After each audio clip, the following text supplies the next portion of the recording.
Welcome to Speakers Bureau, our Hearthstone oral history. We've got Penn Haselton and Billie Hess, and normally I introduce the speakers, but they're going to be talking about themselves as Seattle female pioneers in the world of banks and stocks. So let's give them a warm welcome. Thank you for being here and sharing.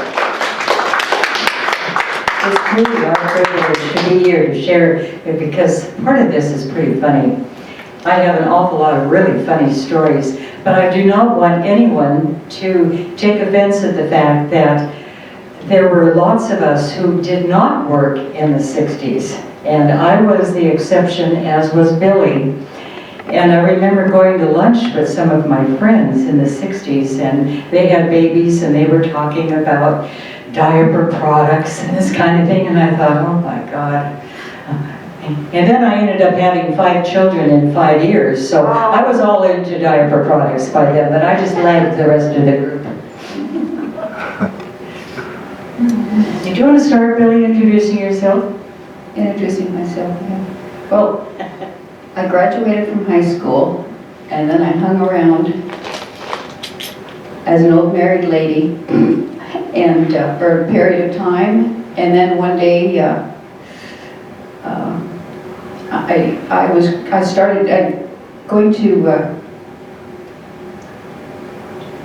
Seattle College, the old Edison High School, or up there on the hill, on First Hill, and I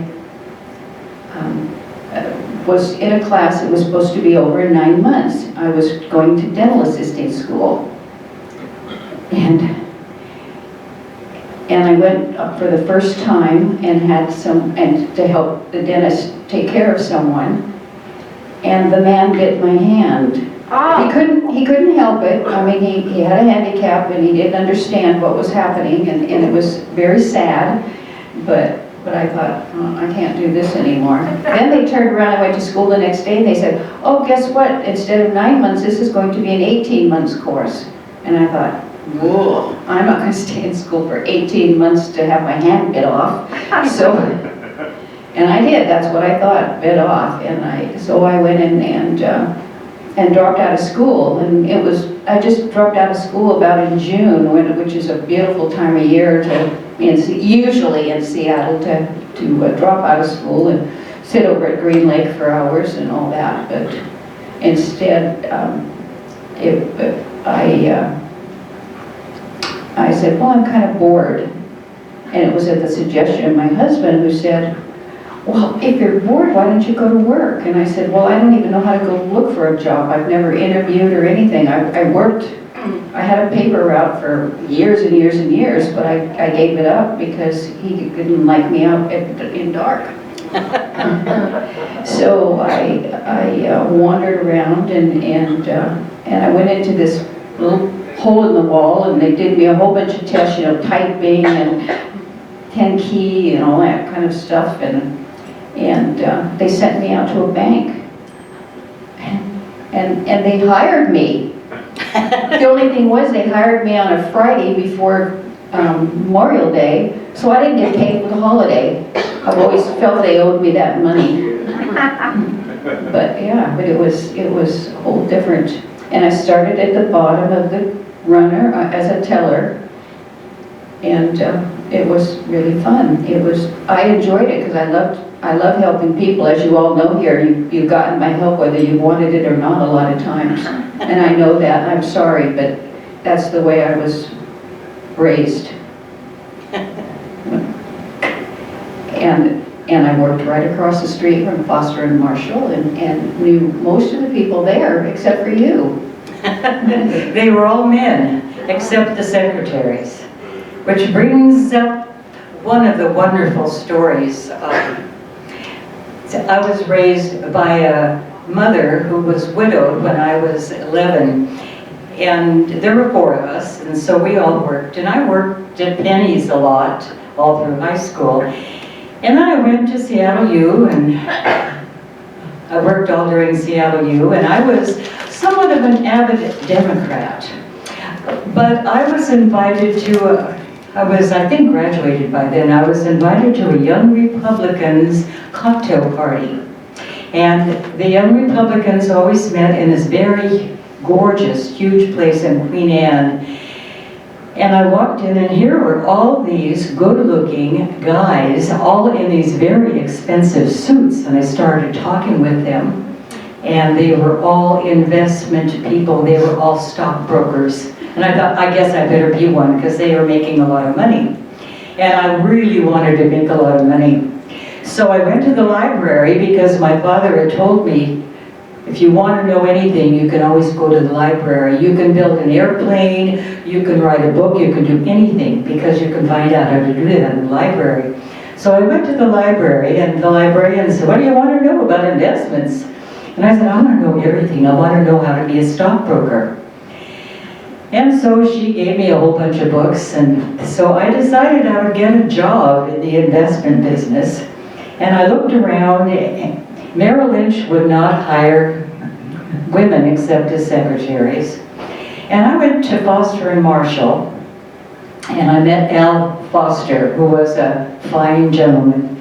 And he put me on something called the margin desk, because I had graduated and knew math and that kind of thing. It was pre-computer.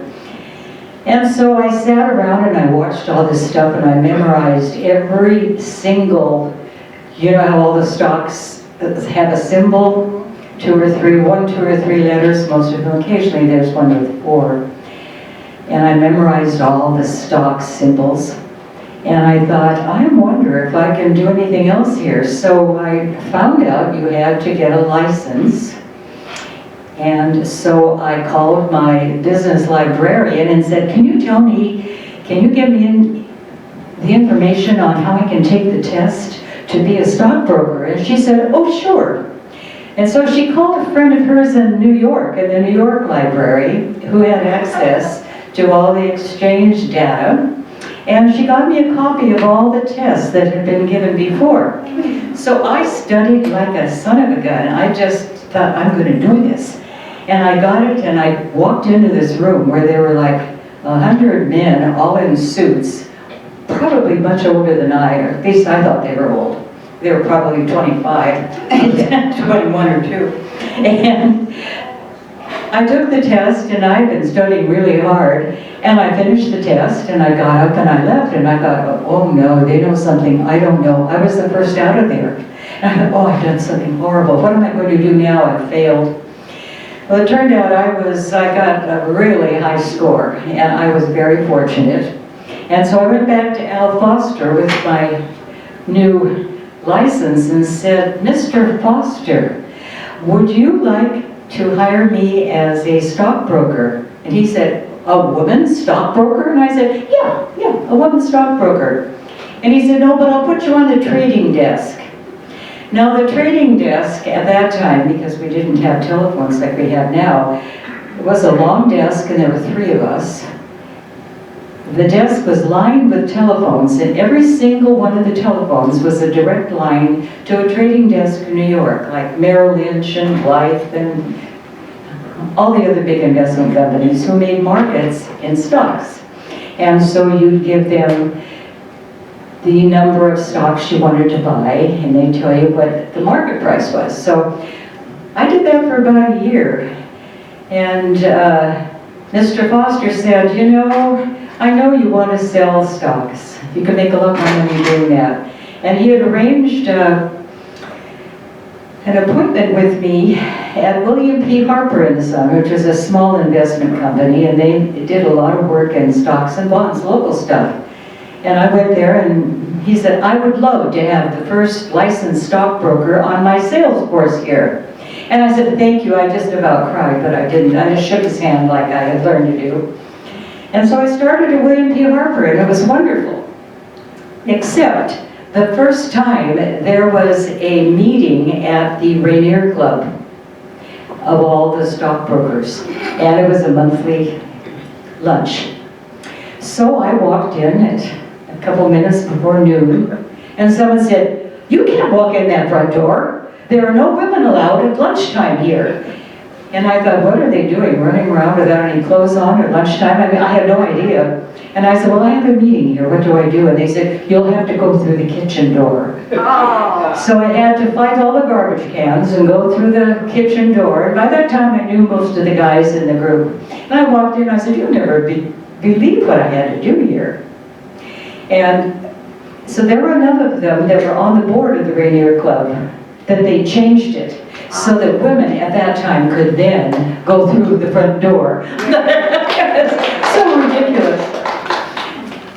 Well, just as an aside, this is a funny story. I had a friend, I was pretty active in the Black Lives Matter in the 60s and 70s, and we were going to have a drink at the Olympic, and I said, let's meet at the Marine Room at the bar. He said, okay. Well, the only black at the time in the Marine Room bar was a tall guy that used to have a gong, and he'd bang the gong anytime they had a flaming dinner going in. But I sat at the bar, and all of a sudden, I had been forewarned that they didn't let women sit at the bar because they thought they were hookers, looking for a little biz. Well, I didn't think I looked much like a hooker. I was kind of impressed that they might think I would be one. And Jim McIver, being black, was not particularly welcome there either. So, and he said, you know, this is kind of a monumental moment here. I think I'll call a couple of my friends at the newspapers, and let's see what happens when we both sit down at the bar. Oh. So we sat down at the bar, and within a few minutes, the manager came up and looked at me, and he said, young lady, you know we don't allow women sitting at the bar. They'll think you're a prostitute. And I said, oh, thank you. And he looked at Jim McIver, and he said, and you, sir, you know you're not allowed in here. And so Jim McIver waved the two photographers that were sitting over by the door and said, I think we want a picture of this, sir. Within about 2 days, women were allowed at the bar and blacks were allowed in the Marine Room. Yeah. So that was just a little piece of what it used to be like. Yes, and when credit cards came out in the early 70s, and credit cards always, if you were married, always had your husband's name on them. They always did. And I got this credit card, and I looked at it, and I knew it was based on my salary, not my husband's. So I said, you know, this is not me, and it was when credit was due to excuse me, I get thrown up about this, but it was the fact that I hadn't had a credit card in my name. All of them had my husband's name on them. No matter how much of the buying I did, I was an unknown person. And so I went to the bank manager, and I wanted to talk to him. But his secretary had been a Marine drill sergeant, was what she was during World War II. So she was. And she saw me, I walked by her desk to go into his office, and she just picked me up by the back of the neck and she pulled me back and she said, you don't do that, you make an appointment with him. And I said, it's too important to make an appointment. And she said, nothing is too important to make an appointment. So I waited till she went to lunch, and then I ran in and I put my note and my credit card on her desk. And I said, this is not right, and until you put my name on it, I'm not going to carry it, even though you want to get all this publicity for this new thing called MasterCard. So he came into my area to talk to me about this, which was a shock because he never left his office. He was, you know, he was a big bad man, sort of like Hunter. He just, you know.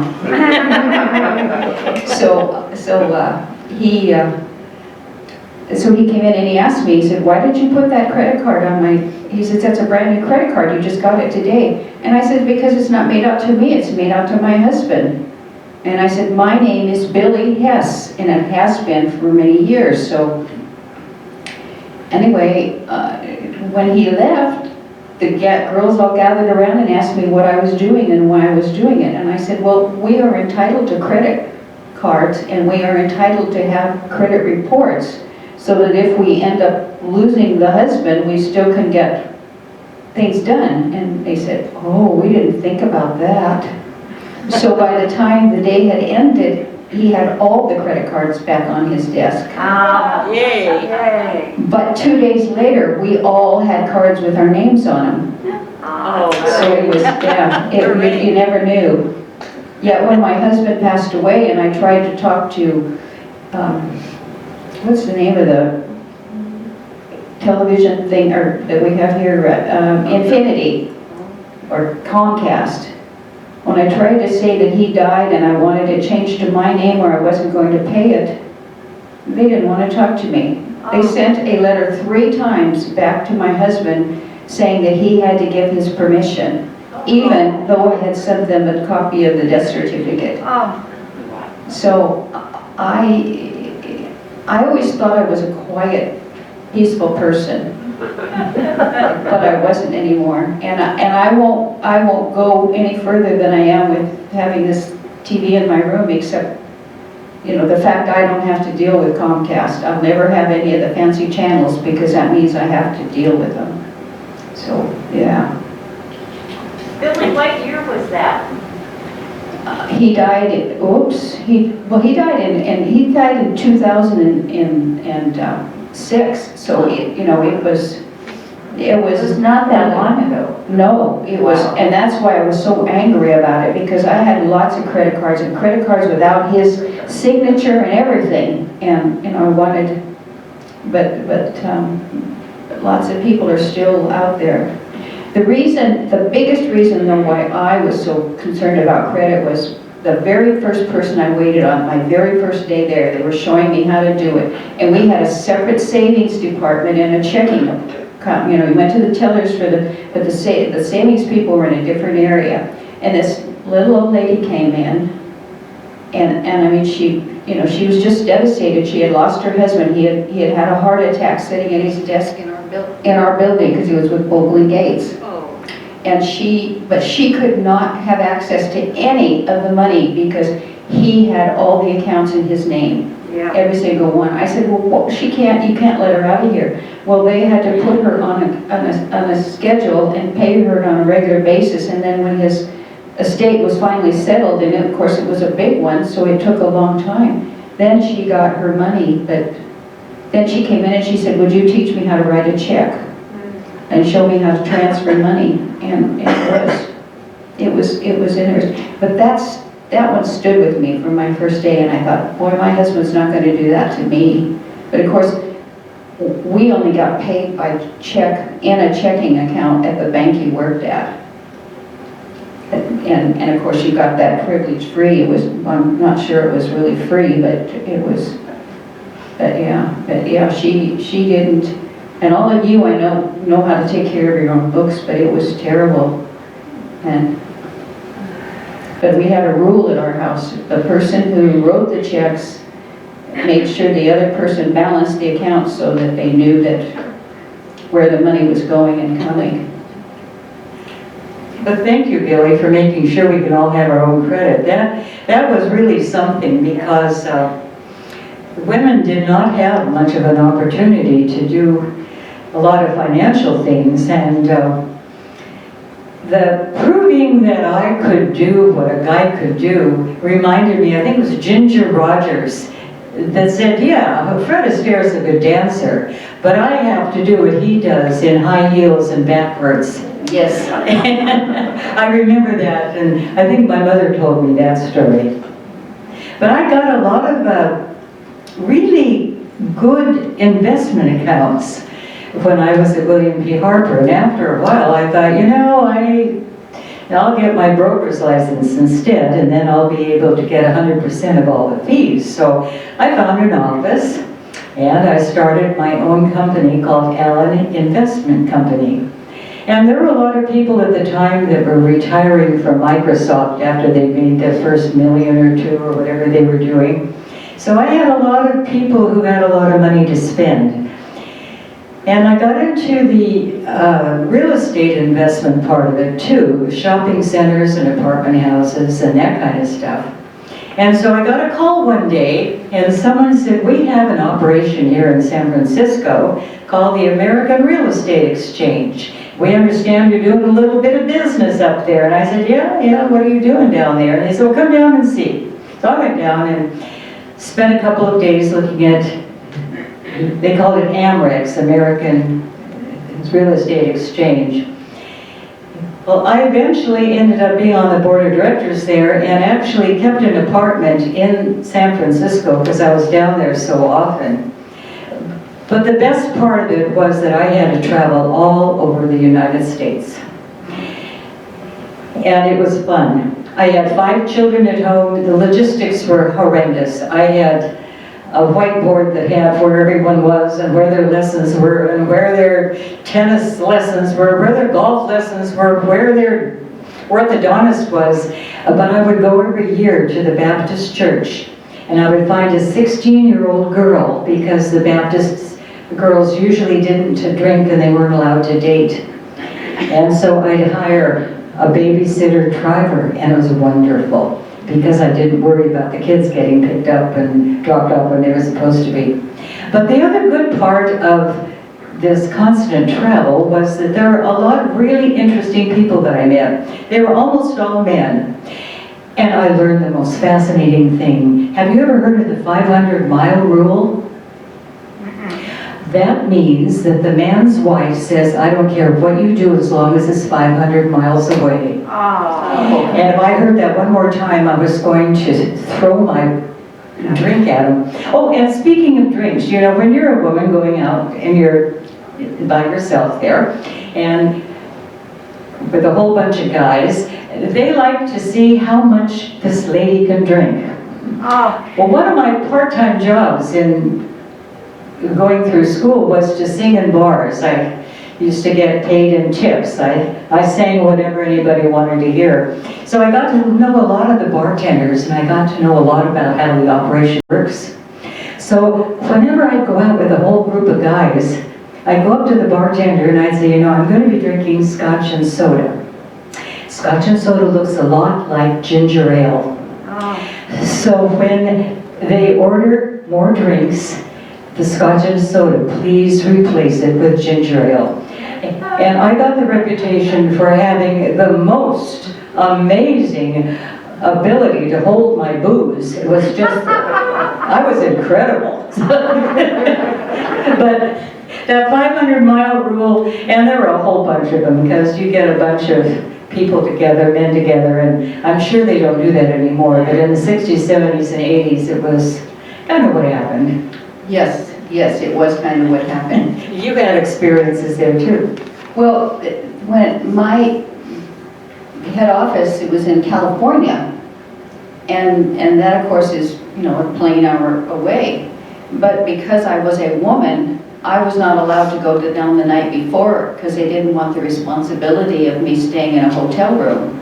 It wasn't that they didn't want to pay for it, it was they didn't want this young girl, and I was young compared to all of the men. I mean, half of them were retired while I was in my first 3 years. And so I'd have to get up at 3 o'clock in the morning to catch the red eye, and it was still a red eye because it was 5 or 5:15 that we'd take off, and then I'd get down there in time for the meeting, and then when the meeting was over with, I had to take a plane home. I couldn't stay overnight. Oh. And I'd show up the next morning. I was such a fool. Instead of staying home, you know, the guys were getting up leisurely from in San Francisco and taking their time, and then they'd come home in time to go to work the next day. But I had the best attendance record because someone told me one time that as a woman, if you take off any time to take care of the kids, you'll be dinged in banking. So I didn't do that. But my husband, he was ahead of me on the ladder, and so he would stay home with the kid when she was sick. I had it so good and never knew it. I'd work late and I'd come home and the diapers would be washed. This is back before there were disposables, so the diapers would be washed and dried and folded for the next day for the babysitter, and you know, it was good. It was good. We have a question over here. Yes. I've got a mic for you. Oh, I'm pretty loud. Billy, I was curious what your responsibilities were compared to the same people that were going to these meetings that you had to take the red eye. Well, I was a woman, first of all, and then I, of course, was low man on the totem pole. And I was the first one to work with computers when they came to the bank, as rough as the computers were at that point, but because no one else wanted that responsibility. And then they gave me the responsibility of training everyone. But I worked in a small bank. There were only probably about 40 employees, and we were isolated because we were the only branch bank or something. So if I needed help, I had to call California to get it, which was fine. I mean, I was raised that way, but it was really quite a challenge. And they weren't all bad. I mean, they were. The only thing was that when they get done, they go somewhere and they go dancing. And of course, I'd be the only woman there, so they'd all want to dance with me. But they also wanted to pat my butt and all the other things that go along with it. And the first time it happened, I was very innocent. I did not swear. I did not drink. When I got my first promotion, it put me into the installment loan department, and they had goals that they had to meet. And I was there 3 days where they had a party and went out drinking because they met this goal. The only thing was that I didn't even know what to order. So the man sitting next to me, which was an old coot, he ordered a martini. So I ordered a martini and I sipped a martini. And then I went to get up to leave to go home, and I couldn't find the door. I mean, it was not good. It was, and I was so worried about going to work the next day. And of course, I came in right on time and with a hangover, and all these other people, nobody showed up early. I was the only one. But it was quite.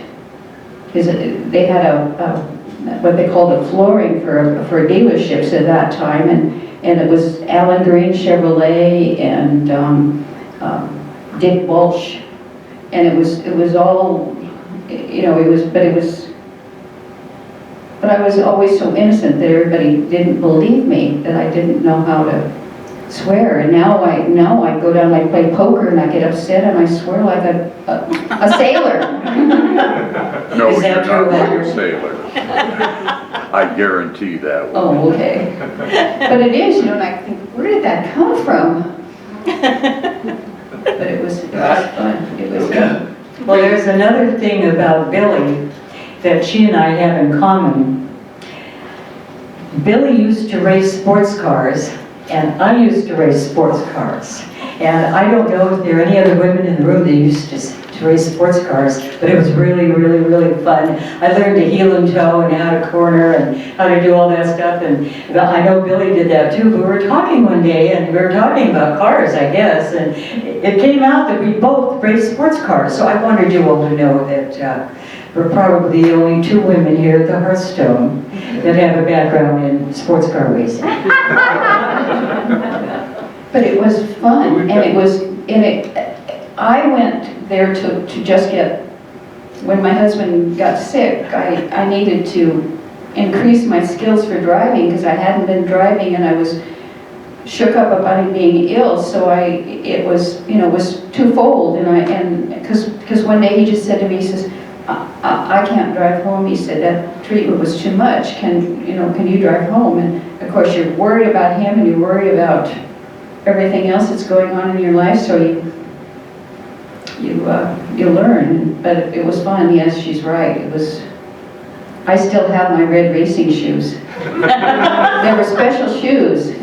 Well, and they won. That was what's important. I think we have a question over here. Yeah, Pat, I just wondered, when you talked about being all over the country in your job, what did you do? What was the reason for the travel? The reason for the travel was to check out investment opportunities like shopping malls, office buildings, large office complexes, that kind of thing, because I had investors who had a lot of money, And I needed to find some place where they could put the money that wasn't in the stock market, because the stock market was a little too volatile for some people. They wanted guaranteed income from rentals, from rental properties. So I evolved into that, and I got my real estate license and my real estate broker's license. And then I would put together properties that would require more money than most people could handle. And so I'd get them all together. And then we'd have what is called a limited partnership. And we'd have people who would be part of a group of investors that would invest in these various properties. So I did go all around the United States looking for deals. And that was kind of fun. I enjoyed the travel. That was fun. I really did like that. But it does get tiring. And the most tiring thing is looking at the properties, because you have to do due diligence and you have to look at every piece of the property that you're considering buying, because if you're the general partner, which I would be, the limited partner, all the limited partners would look to me to make sure it was okay. So if anything went wrong, it was generally my fault. So that was... The other thing I wanted to mention was that quite often all of the brokers or all of the people, and this was not just in the Seattle area or the San Francisco area, but we have meetings, and they would be usually in a law office or a big office with a beautiful boardroom. And there would always be a coffee maker over on the side, and I was always the only woman. And someone would say, "Oh, Pam, would you do the coffee?" And I'd say, "Oh gosh, guys, I don't know how to work that thing. If I want coffee, I go to Starbucks." And then I'd look away and pick up a pen and write, and they'd have to figure out how to work the coffee pot. They usually found the secretary someplace to do it. And the other thing that would happen is that, "Oh, Pam, would you take notes for the meeting?"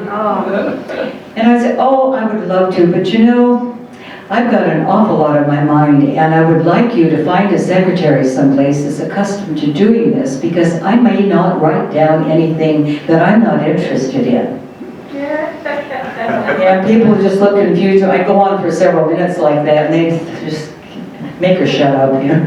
Somebody take notes. Yeah, but that's the way it had to be. Well, yeah. If you were a woman, you were a secretary, and you made coffee, and you took notes. And that's how it was. And I was a secretary for a long time, so I knew that. It wasn't that I couldn't do it, it's that I thought, nah, I'm not going to do that. But that was kind of fun. Thinking of strange and wonderful excuses. I have a question for Billie. Billie, were you able to advance in the bank even though you were the only woman? I was able to advance. I was very, very lucky. I never knew how to interview for a job, because I had just lucked into this one, and they were always looking for me. If they had a department they wanted to shrink, they used to choose Billie, because Billie knew how to decide what employees, because what I did is I handled the employees like I wanted to be handled. I mean, I wanted to know the truth up front.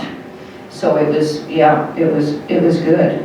But I'll never forget the first time I went downstairs to our personnel department, and I said, "I'm out of here." And they said, "What's wrong?" And I said, "I am so tired of being patted on the butt every time I go by one of these old men."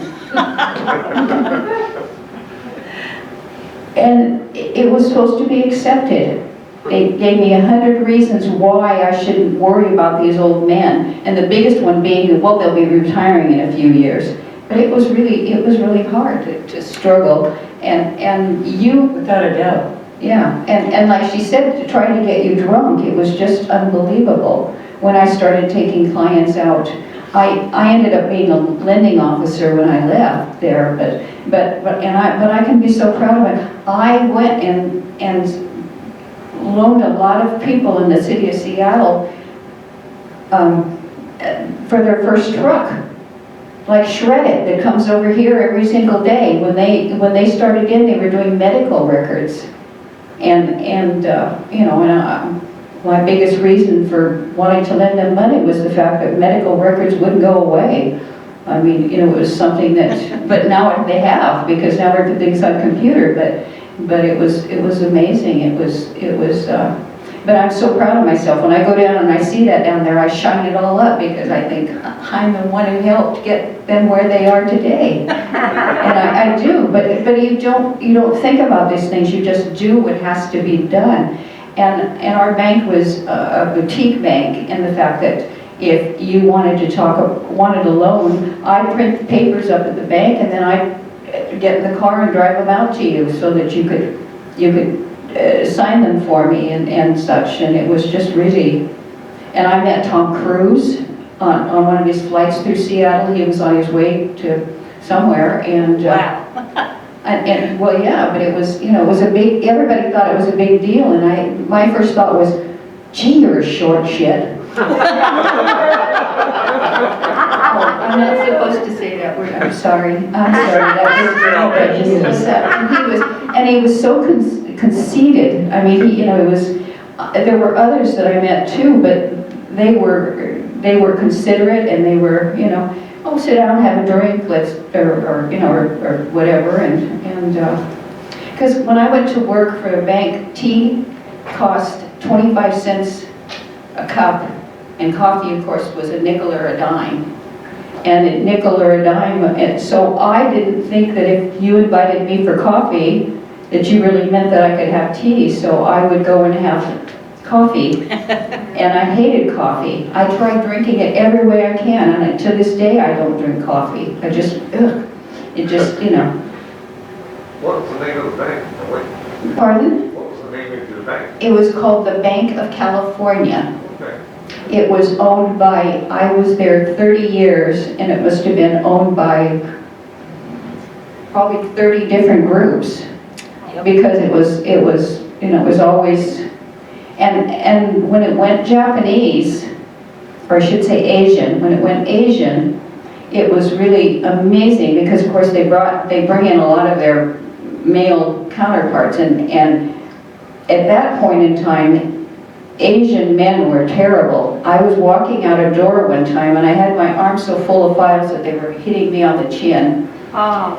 And the man ahead of me was Asian, and I hadn't known him, and what he did is he just let the door go. It hit me in the face, hit me and knocked me to the floor, and that was the first time I missed 3 days of work, because my butt was so bruised that I couldn't even get up from the floor. They ended up calling an ambulance, and it was ridiculous. They were just, and that was a lot, learned a lot of things about people and about how they acted and such, but and I'm not saying Asian men are like that now, but it was really a learning curve, because I had finally worked at gaining all of this respect of these men, and then to have them bring in a whole different group that I had to start all over again.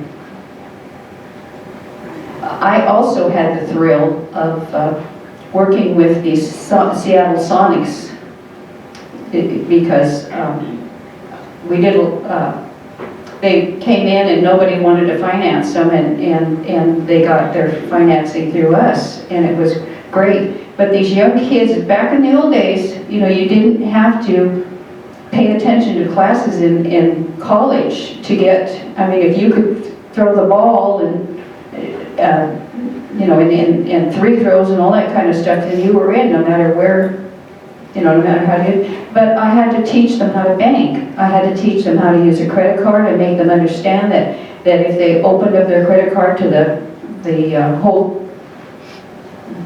group, and that they would run out of money, because they wouldn't. They only had a limit of so much, and when that was met, that was met. And I had to teach them how that when they got paid, they got paid every 2 weeks, and the money had to last them for 2 weeks.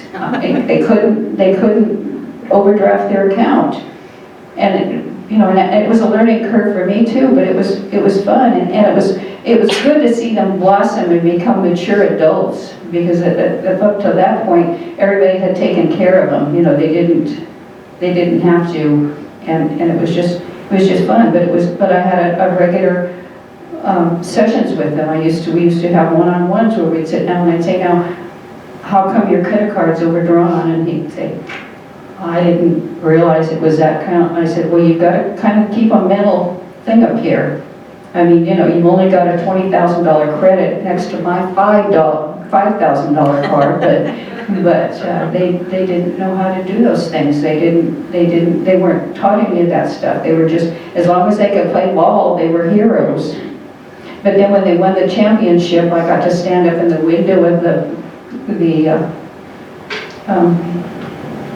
second floor in the bank and watch them drive by. And I'm still friends with some of them today. They're old men like I'm an old woman, but we kept up that. They used to bring their cars down, because we were always talking about cars, and they used to bring their cars down and they want me to drive it around the block, and you know, they bring these brand new Mercedes that I know they paid a fortune for, and I wanted to say, guys, I've never had a car that expensive. I don't know how to drive it, but you know, of course we were lucky. Downtown Seattle was not like it is today. So, and then when the bank moved from 2nd Avenue and moved up to 5th Avenue, 4th Avenue, and somebody heard that I was born in the hospital that used to be on the block. So I didn't know it in, but they gave me a brick from the building when they dedicated this place. Oh. It was really fun, you know. Well, you know, she was born here, and I thought, oh God, everybody knows I'm 100 years old now. But it never was, because I was just had turned 21 when I got this job, so I didn't have any hang-ups about it. It was just fun, but whatever you needed, you got from me. I did my darndest to fulfill the job. And it was just, and I was taking classes after because I didn't have time to go to school. I did an econ class, and I wrote a paper, and it was taking my salary and my babysitting expenses and finding out a lot of things about it. And the biggest thing I found out was the fact that my babysitter was getting 10 times what I was, and you know, she was sailing along well, and I was going in the hole. And if my husband hadn't have been working, you know, things would have been bad. So we learned that together. But he never found that paper, and I never brought it home from school because I didn't want him to know that it would be cheaper to have me sit at home and take care of my own kid. God only gave us one. We wanted more, but it was, you know, it was really, and then there's the time that I really made enemies with everybody. I went and we had a sheet, and she and I took care of. We sat down first every school year and we wrote down the rules and regulations that we would both abide by. And one of the ones she had from kindergarten was the fact that she would not plan anything or staying with anybody until she had had 24 hours to tell me about it, so that I could get a mother's name or somebody and what have you. And she came down one day and she didn't have permission, and then she just shows up at the counter, and of course it's always when you're in the middle of the biggest deal that you've had all week, and she said, I'm going to the library, Mom, but I'll be here before the bank closes at 5. And so she did. She came to the bank and she went and she sat where she usually sits. But in the meanwhile, she had a dance recital, and I had to get some stuff to finish her costume off with.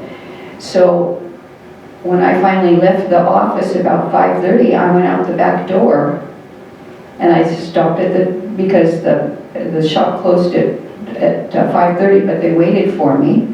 And then I got to the house, and my husband said to me,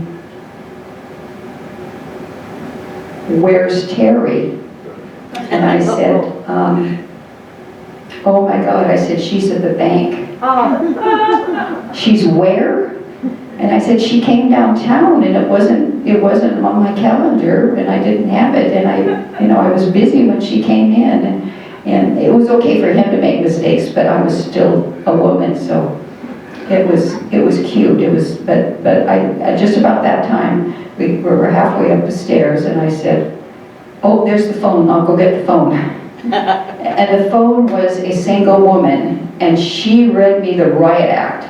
She says, you left your kid here. And I said, but at least she was locked in. And she was. I mean, she was locked in. And I said, well, but we're on our way to get her. I said, well, I've never done that before. Well, do you think anybody believed me after that? No. So she, she says, no. She says, it's on my way home. I know where you live. She said, I'll bring her home to you.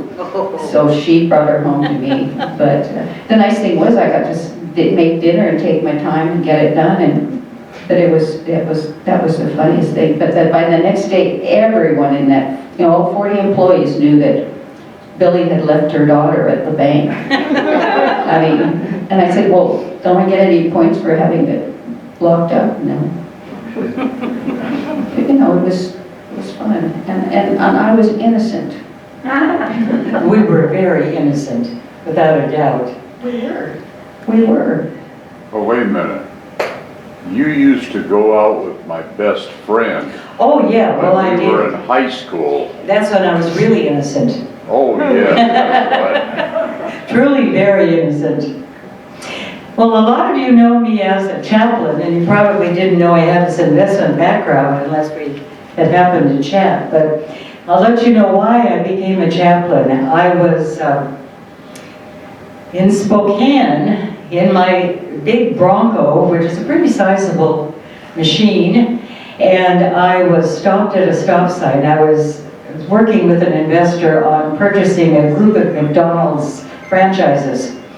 And all of a sudden, some kid, all full of drugs, crashed into me at 77 miles an hour, and I got thrown out of the passenger window, which broke, and landed on the curb. And then I lost my memory for almost a year. And so I had to give all of my accounts over to, I had a couple of kids in the business. They're not in the investment business anymore, but for some reason I couldn't get it together, and I knew I couldn't be advising people about their investments because I couldn't remember my children's names. They were name tags, and they put things like hot water, hang onto the handrail, shut the door. They put that in the bathroom. It took a year, but I did get my bearings back, and I thought, I can't do that. I wonder what I need to do. And I was praying a lot that I could continue doing at least a modest amount of normal work. And I thought, well, I've learned so much, and God's been so good to me to let me live through this, that maybe I should just go back to school and see if I can do this and be a chaplain. So that's how I ended up as a chaplain. And I worked for about 8 years in an end-of-life institution in Tacoma, where there wasn't one patient who was expected to live. They were all terminal in one way or another. Well, we're all terminal, but they were recordedly terminal. And it was a real blessing because I learned how lucky I was that I had made it through and had a second chance. A lot of us never get that second chance. So I thank God every day that I have a second chance, and here we are, just having fun. This has really been fun, Billie. I want to get back and do a little heel and toe in a sports car again. We should have a race. We could use plastic cars. Yeah, and a racetrack. They've got those things the kids do. What age were you when you had the accident? When I had the accident, let's see, I'm 80. Well, she didn't have the accident, though the young man who hit her had the accident. She Yeah, just happened to be let's see, that was in, I recovered, I went back to work in 1999. And so it was quite a while ago, now over 20 years ago. But I was just blessed to be able to do that. And then Hunter and I have been married for 15 years. He found me. I found you through a Happy Days game. Oh, yes. Well, it was also a corporal work of mercy. We were both visiting the same sick person, so, yes. So where did you study to become a chaplain? I was in Spokane at the time, and I moved back to Seattle. Yeah, and I worked through Seattle U. I did my residency and all of that in Tacoma at St. Joseph's Hospital. But that's where the program was. It was affiliated with Seattle U. See, she had a lot more fun than I did. Well, thank you so much for being here. This has been fun. I hope it hasn't been too boring. And I don't want anyone to think that we were all so horrible in the 60s. We weren't. But we were in a period of change where women were given more opportunities than ever. And some of us didn't have the opportunity because we had things we had to do to stay home, or there was no other opportunity for us. But some of us got lucky and got to get out. Yeah, ask my children if they think it was lucky not to have mommy home all the time. Does anybody have any questions before we wrap up? I would like to make a comment. One of the speakers, I believe that it was the young lady in the pink blouse or pink attire, had made a comment about my certain male abilities at the beginning of her presentation. And I did not have an opportunity to tell her and my wife that those kinds of barbs no longer are That's true. We apologize. injurious, Oh, of because course. I was raised by a single mother as an only child, and I knew how to get through the female side of problems. I knew what the female problems were in the professions because my mother was the office manager as a single person of Gold Medal Dairy, which no longer even exists. But you were exceptional in that you did recognize that, but there weren't a lot of single moms out there that did that either. But I learned from her so that when I got into the service, I never had a problem with any female employee producing more than expected without being driven to that proficiency. You're awful cute too. Oh, yeah. Any other questions or comments? Okay, let's have a round of applause for Billie and Ann. Thank you so much. Thank you all for being here. This was fun. Brought back a lot of memories. Yeah. We'll probably be living on those for quite a while.